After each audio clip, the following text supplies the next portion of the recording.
Alors bonjour à toutes et à tous. Aujourd'hui, je vais vous parler de ces pouvoirs qui ont l'air très doux, très tranquilles, mais qui finissent par devenir écrasants quand même. Alors l'histoire se passe dans un endroit où le pouvoir est réputé humain, doux, légitime et compréhensif. Cet étonnant combat qui porte sur les QR codes du Covid, c'est le plus que paisible village de montagne de Zermatt, dans le très calme canton du Valais, dans ce très conciliant pays qu'est la Suisse. C'est là qu'un petit restaurateur mène sa guerre personnelle contre les autorités. Il a décidé qu'il refuserait de vérifier si ses clients étaient dûment porteurs d'un QR code attestant de leur vaccination ou d'un test récent négatif. Il a fait plus que refuser. Il a proclamé qu'il ne ferait jamais ce contrôle, l'a affiché et l'a annoncé par des haut-parleurs. Ce restaurant, qui est réputé bien sûr pour ses fondus et ses raclettes, est devenu un symbole. La police valaisanne n'est pas vraiment comparable au KGB ni même au FBI. Elle a d'abord essayé gentiment de convaincre le restaurateur, puis lui a adressé des avertissements.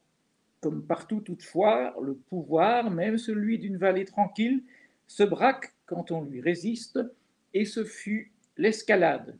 L'autorité a fermé le restaurant dénommé Walliserkan et elle a apposé par la force sur la devanture du restaurant un écriteau Geschlossen, fermé.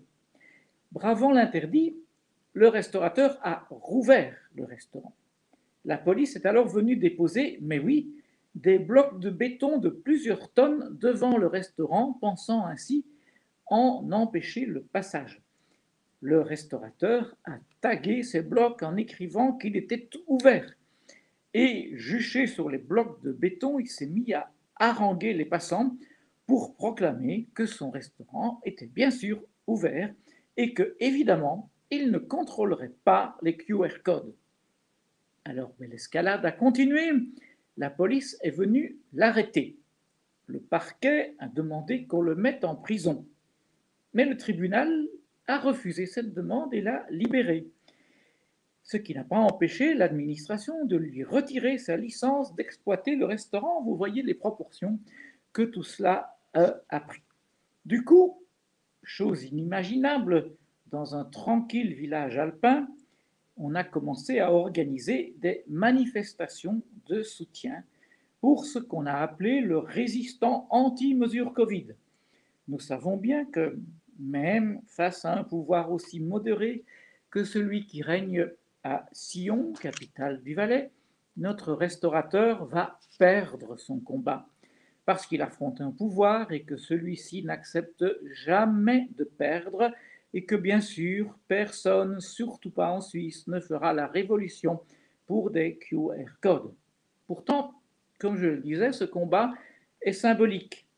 Je l'ai déjà dit dans d'autres de ces chroniques, je trouve que c'est une très grande erreur que de refuser le vaccin, parce que celui-ci permet enfin d'espérer une sortie à une crise cauchemardesque, amplifiée certes par les outrances d'autorités qui ont réagi en militarisant les sociétés et en créant une vraie dictature sanitaire.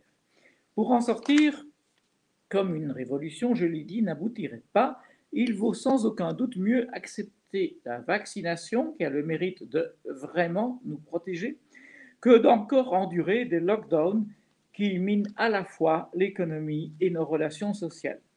C'est pourquoi il me paraît difficile de comprendre, par exemple, la différence entre l'attitude très fataliste de la population française pendant le lockdown, où pratiquement rien n'a été fait pour s'y opposer, et les multiples manifestations semaine après semaine contre le pass sanitaire, toujours en France. La liberté devra, à mon avis, passer avant tout, et on y porte quand même moins atteinte en réservant certaines activités aux personnes vaccinées qu'en les interdisant à tout le monde. Ce n'est pas une discrimination, puisque tout le monde a le droit de se faire vacciner, de plus gratuitement. Certains philosophes ont expliqué ce type de réaction par l'attitude très française, mais qu'on trouve aussi en Belgique, qui fait primer le souci d'égalité sur celui de liberté. On préfère être privé de liberté entièrement, pour autant que tout le monde le soit, à condition que ce soit de la même manière. On ne supporte pas les différences, on préfère la dictature pour tout le monde. C'est inquiétant parce que cette attitude pourrait justifier n'importe quel régime autoritaire, pour autant qu'il écrase tous les citoyens de la même façon. Et tout ceci, bien sûr, ne permet pas de justifier la guerre menée à ce brave restaurateur de Zermatt, même s'il est sans doute un peu excité. Certes, on peut comprendre à la rigueur que l'on réserve certaines activités, dont les restaurants, aux vaccinés. J'ai expliqué pourquoi.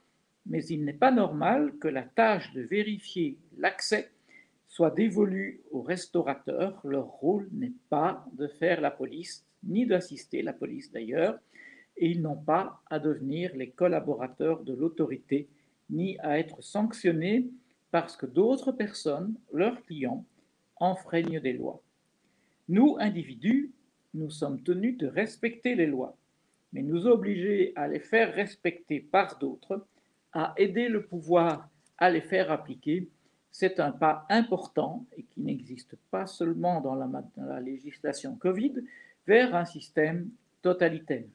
Hélas, même dans des pays où le pouvoir est réputé doux, il en abuse en nous contraignant dans ce domaine comme dans beaucoup d'autres à travailler pour lui, pour le pouvoir, sous la contrainte. Je vous remercie.